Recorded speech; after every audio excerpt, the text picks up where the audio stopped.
What I remember most about the day I was taken I remember best about the day I returned home was was a a crowd of crowd of sunflowers sunflowers winking winking at at me me, from a square yellow acre next to our teepee, not far from my family's buffalo hide teepee, seeds of which had likely been sown by the constant wind. where they grew wild the summer long. On the train west, I had imagined. My eyes spilled over. The salt taste of silent tears creeped into the corners of my dry mouth. My My mother's. mother's strong and red brick arms outstretched, her leathered feet scampering to meet me, Her face was drawn. I was sure she'd follow after the creaking wagon. but But she she stood stood still still, all the while all the while staring. staring. I imagined she feared she would never see me again. And she didn't. Not really. For I was forever changed. I was an oddity, out of place on my flower print calico, a lace-trimmed parasol shading my now sensitive skin from the hot wind and relentless prairie sun. I recall also I wore a narrow-brimmed straw hat decorated with silk flowers. My mother's neighbors crowded us both. Their berry brown faces were so unlike my own, and I mirrored their incredulous looks. My first impression of the campus was that its thickly clustered buildings made up a quaint little village. There were large trees among the houses, and they gave the place a cool, refreshing shade and made the grass appear a deeper green. A clean white bed was in one corner of the room, and opposite it was a square pine table covered with a black woolen blanket. I seated myself in one of the two stiff-backed chairs that were placed beside the table and looked from ceiling to floor, from wall to wall. I I understood understood at that at moment that moment the difficulties the that lay difficulties before that me. lay before me. But I had petitioned the superintendent at Carlisle for this post. My hair was shorn. I sensed its importance. I was given a uniform to wear. The wool made my skin crawl, and my breeches were buttoned just below the knee, so I felt all the time like a wriggling insect inside a hard shell. We had to march everywhere in tight formations. We weren't permitted to speak our language. They beat us if they caught us speaking anything but English. It was made clear to me.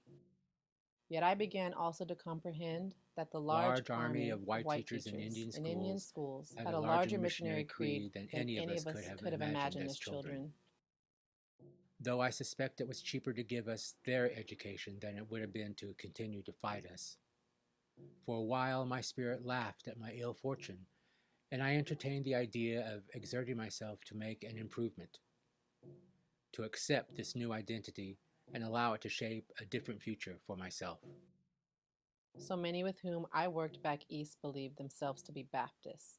The goal to get the red man under, to baptize him, holding him there until thoroughly soaked.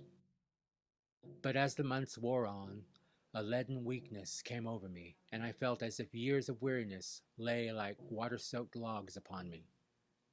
And I, too, had been held under. The tension at the water's surface proved impossible to break.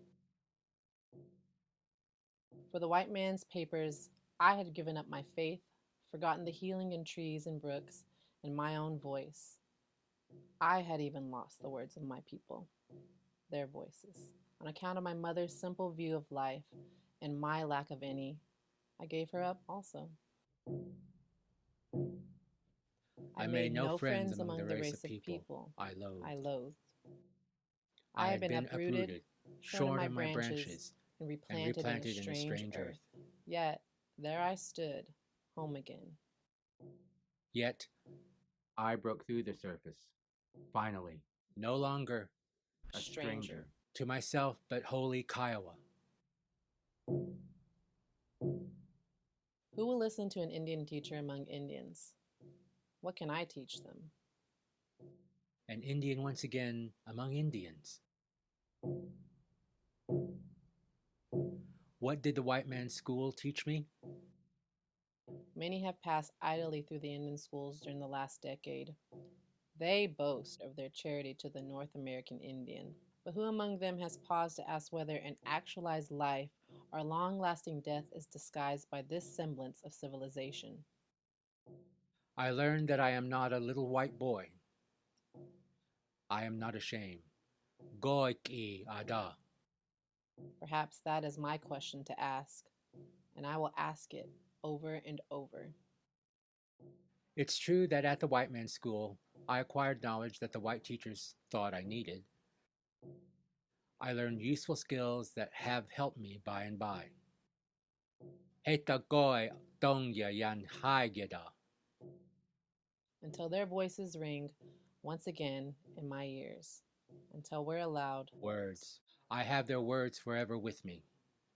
I will ask it and encourage others to ask until We we are are recognized as citizens. of the country we have inhabited all along, in the land where we have always been. We are many, and we are not just one people. people.